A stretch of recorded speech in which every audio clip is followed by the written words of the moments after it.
Ya, sejak kemarin kawasan Puncak Bogor masih menjadi primadona kawasan wisata. Tak heran, arus lalu lintas menuju ke sana ini sudah cukup padat ya. Dan untuk pemirsa yang hari ini akan berniat liburan di kawasan Puncak Bogor, kita akan simak dulu pantauan arus lalu lintas terkini. Sudah ada rekan Jessica Winoto yang sudah ada di sana. Ya, Jessica, bagaimana situasi di Simpang Gadok saat ini? Apakah masih padat atau seperti apa? Ya, selamat pagi Camar, Galuh, dan juga pemirsa. Jika dapat kami sampaikan terkait kondisi lalu lintas di Simpang Gadok ini terpantau mulai padat karena memang informasinya sejak pukul 7 pagi waktu Indonesia Barat tadi sudah mulai dipadati oleh kendaraan dari arah Jakarta menuju ke arah Puncak. Dan memang hingga saat ini pun informasinya bahwa sistem ganjil genap masih diberlakukan sehingga ini pun menjadi himbauan bagi masyarakat yang akan berlibur ke Puncak untuk dapat memastikan plat nomor mobil Anda sesuai di tanggal hari ini yaitu 12 Mei 2025.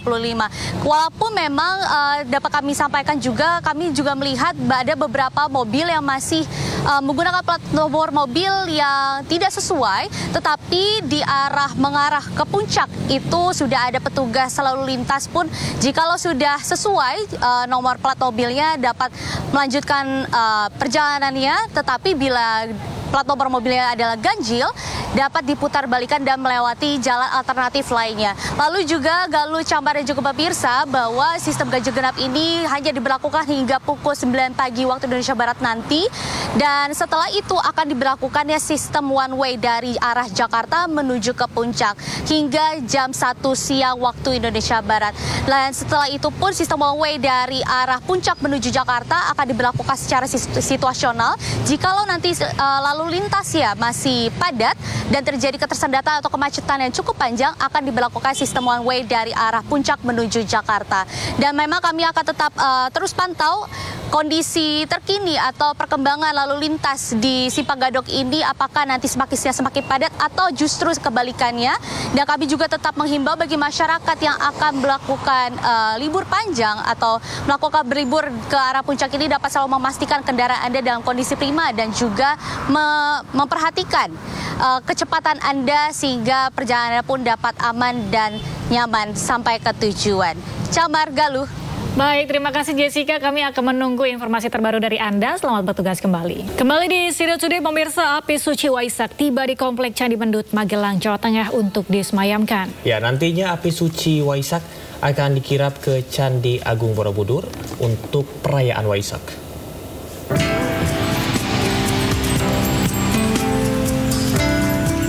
Api suci Waisak yang sebelumnya dibawa dari Merapen tiba di Komplek Candi Mendut, Magelang, Jawa Tengah. Kedatangan api dharma ini langsung disambut oleh biksu, pengurus perwakilan umat Buddha Indonesia, dan sejumlah pimpinan majelis umat Buddha untuk disemayamkan dan didoakan di altar puja bakti. Seperti lilin jingga inilah selalu memancarkan cahaya. Usai prosesi di altar puja bakti, para biksu yang diikuti umat Buddha melakukan ritual pradaksina, yaitu berjalan mengelilingi Candi Mendut sebanyak 3 kali. Ritual ini dilakukan sambil membawa api dharma sebagai bentuk penghormatan kepada Sang Buddha. Bagi umat Buddha, api dharma merupakan simbol penerangan untuk kehidupan semua manusia di muka bumi. Kalau di Buddhism itu kita menderita nih karena awija atau dibilang kegelapan batin kan. Tadi dengan Buddha diibaratkan dengan enlightenment beings atau orang yang tercerahkan. Jadi api di sini melambangkan orang yang tercerahkan ini. Jadi api yang kita ambil untuk menerangkan kegelapan manusia dari kegelapan batin mereka. Rencananya, api dharma ini akan dikirap ke Candi Agung Borobudur sebagai sarana puja bakti pada puncak perayaan detik-detik Waisak Senin malam. Dari Magelang, Jawa Tengah, Puji Hartono, iNews melaporkan. Dan pemirsa, untuk melihat perayaan Waisak di Wihara Dhamma Caka Jaya, kawasan Sunter, Jakarta Utara, kita sudah ada rekan Ismalia bersama juru kamera Muhammad Zulkarnain di sana. Ya, Ismalia, seperti apakah perayaan Waisak di sana? Ya, selamat siang, selamat pagi. Maksud kami Galuh, Camar dan juga pemirsa, saat ini atau hari ini merupakan hari Waisak yang akan dirayakan seluruh umat Buddha. Dan saat ini saya sudah berada di Wihara Dhamma Cakra Jaya di Jakarta Utara, yang dimana dari tadi kami memang sudah melihat adanya persiapan di wihara ini. Banyak umat Buddha yang memang sudah berdatangan untuk melakukan ibadah di Wihara Dhamma Cakra Jaya. Dan di mana nantinya juga Camar, Galuh dan juga pemirsa, ini untuk tema di wihara ini sendiri, ini mengusung tema Waisak, kebijaksanaan dasar keluhuran bangsa, yang dimana ini merupakan aspek penting sebagai dasar kualitas batin yang pada akhirnya dapat mendorong munculnya peradaban dan keluhuran bangsa. Dan bisa dilihat juga di layar televisi Anda, ini banyak juga sekali umat Buddha yang sudah melakukan ibadah, ini sudah melakukan meditasi, dan juga para umat ini berdatangan dengan keluarganya. Dan juga nantinya sebagai informasi, untuk perayaan sendiri akan dimulai pada pukul 9 yang ditandai dengan dibunyikannya genta dan tambur. Dan nanti sekaligus menandakan mulainya acara ini dengan masuknya Bhikkhu Sangha ke tempat upacara berlangsung. Dan setelah itu nanti akan dilanjutkan dengan penyalaan lilin dan dupa oleh Bhikkhu Sangha serta pembacaan sabda-sabda Sang Buddha. Dan juga nanti untuk ceramah di Wihara Dhamma Cakra sendiri ini akan dipimpin oleh Bhikkhu Ratanadiro, dan nantinya umat akan melakukan meditasi yang dipimpin oleh Bhikkhu Sangha serta nanti ada pembacaan doa penutup. Dan juga sebagai informasi, ini untuk di Wihara Dhamma Cakra sendiri sudah melakukan persiapan sebulan sebelumnya, dan persiapan tersebut diantaranya ada juga kelas Dhamma atau melakukan pendalaman Dhamma, ada juga meditasi, dan juga melakukan bakti sosial ke wihara-wihara lainnya. Dan Camar, Galuh dan juga pemirsa, ini bisa juga dilihat untuk keadaan atau situasi di tempat kami melaporkan ini memang ramai sekali, karena memang ini merupakan wihara yang cukup besar dan biasanya akan didatangi sekitar 6.000 umat Buddha yang akan melakukan Hari Raya Waisak. Dan untuk kepanitiaannya sendiri ini nanti akan ada sekitar 260 orang. Dan saat ini kami masih menunggu dilakukannya pelaksanaan atau dimulainya pelaksanaan Hari Raya Waisak di wihara tempat kami melaporkan. Kembali ke Anda. Ya baik, terima kasih. Sudah ada rekan Ismalia Medasari yang melaporkan untuk situasi dan kondisi mengenai perayaan Waisak di sana. Selamat bertugas kembali. Kita beralih ke informasi lain, pemirsa. Kericuhan terjadi usai pertandingan antara Madura United dengan tamu Borneo FC. Ya, bahkan insiden yang terjadi usai laga ini juga berujung pemukulan oleh aparat keamanan terhadap salah seorang ofisial tim tuan rumah.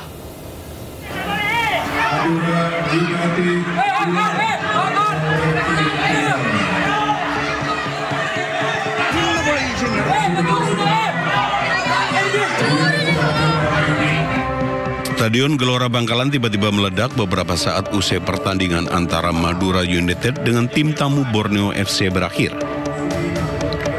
Para pemain maupun ofisial kedua tim terlibat keributan di pinggir lapangan.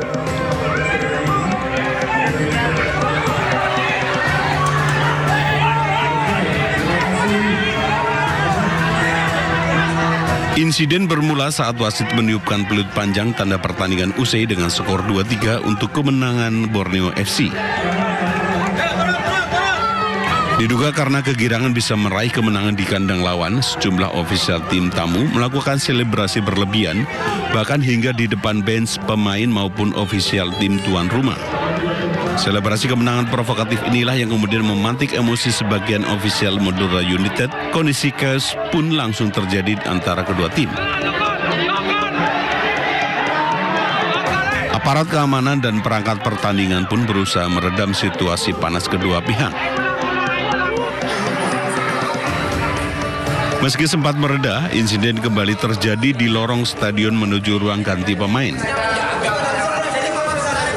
Hal ini setelah terjadi pemukulan oleh salah satu anggota petugas keamanan terhadap salah seorang ofisial tim tuan rumah.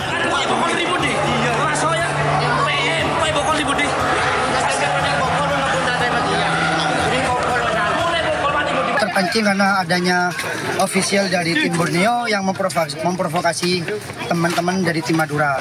Mungkin dari saya pribadi itu merupakan suatu hal yang kurang respect lah. walaupun mereka posisi menang ataupun kalah, respect di atas segalanya, tetap di atas segalanya. Kami semua menyayangkan, teman-teman menyayangkan, semua supporter di Indonesia juga menyayangkan hal-hal yang memprovokasi. Itu tidak menunjukkan sifat respect. Meski sempat terjadi beberapa kali insiden di dalam stadion, namun suasana di luar stadion malah terlihat kondusif. Tim tamu Borneo FC pun bisa pulang menggunakan bus tim mereka dengan aman, tanpa ada gangguan apapun dari supporter tuan rumah. Dari Bangkalan Madura, Taufik Sahrawi, iNews melaporkan. Pemirsa, ribuan warga Ungaran Kabupaten Semarang, Jawa Tengah menyambut kedatangan rombongan Biksu Tudong dari Thailand. Yang mereka ini berjalan kaki dengan menempuh jarak sejauh ribuan kilometer. Sementara itu ratusan umat Buddha Kabupaten Temanggung harus menelan kekecewaan karena para biksu tidak jadi singgah.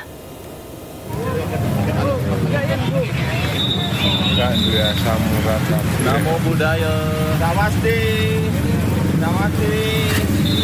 Menempuh jarak ribuan kilometer dengan berjalan kaki dari negara asal di Thailand, rombongan Biksu Tudong akhirnya tiba di Ungaran, Kabupaten Semarang, Jawa Tengah.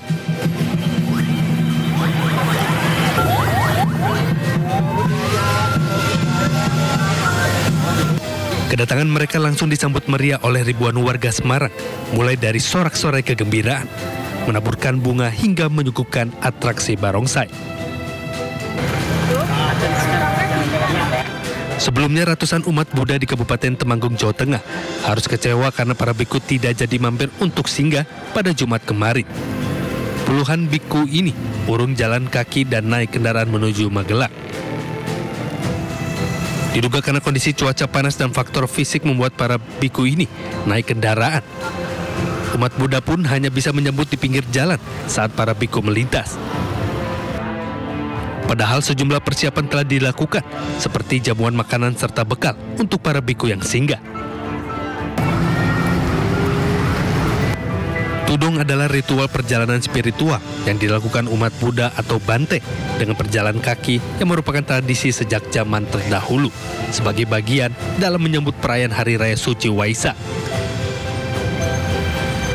Sementara perayaan Waisak akan dilangsungkan di Candi Borobudur, Magelang, Jawa Tengah pada Senin 12 Mei mendatang. Dari Kabupaten Semarang dan Temanggung, Jawa Tengah, Lurisa Lulu, Didik Dono Hartono, iNews melaporkan. Ratusan umat Buddha dari berbagai negara menggelar doa perdamaian untuk dunia. Doa bersama digelar di Candi Borobudur, Magelang, Jawa Tengah.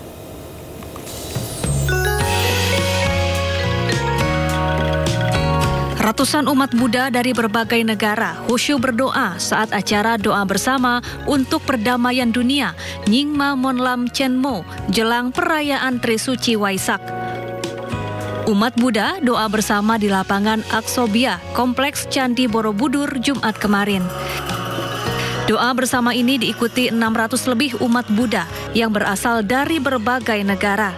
Mereka memanjatkan doa dan aspirasi untuk perdamaian dunia serta kesejahteraan dunia dan Indonesia.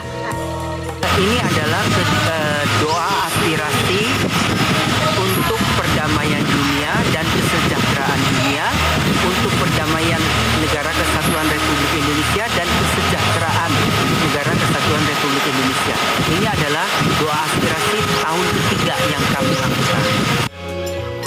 Dipilihnya Candi Borobudur untuk acara doa bersama ini karena dianggap sebagai salah satu lokasi suci bagi umat Buddha. Nyingma Monlam Chenmo merupakan salah satu rangkaian kegiatan dalam perayaan Waisak. Puncak perayaan Waisak akan berlangsung pada 12 Mei di Candi Borobudur dengan tema Tingkatkan Pengendalian Diri dan Kebijaksanaan Mewujudkan Perdamaian Dunia. Dari Magelang, Jawa Tengah, Puji Hartono, iNews melaporkan.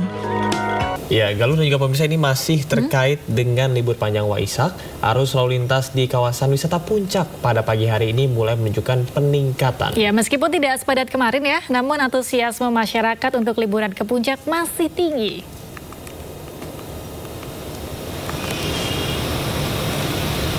Ya, sejak kemarin lalu lintas di kawasan Simpang Gadok, Ciawi, Bogor, Jawa Barat padat dan masih terpantau hingga pagi ini dibandingkan kemarin. Arus lalu lintas di kawasan ini relatif lebih lancar. Belum ada ketersendatan menjelang Simpang Gadok maupun yang mengarah ke Puncak. Puncak kepadatan wisatawan yang liburan ke kawasan ini diperkirakan sudah terjadi kemarin sehingga hari ini relatif lebih longgar. Meski demikian, pihak kepolisian tetap menyiapkan sejumlah rekayasa lalu lintas untuk mengantisipasi kemacetan di kawasan Puncak Bogor.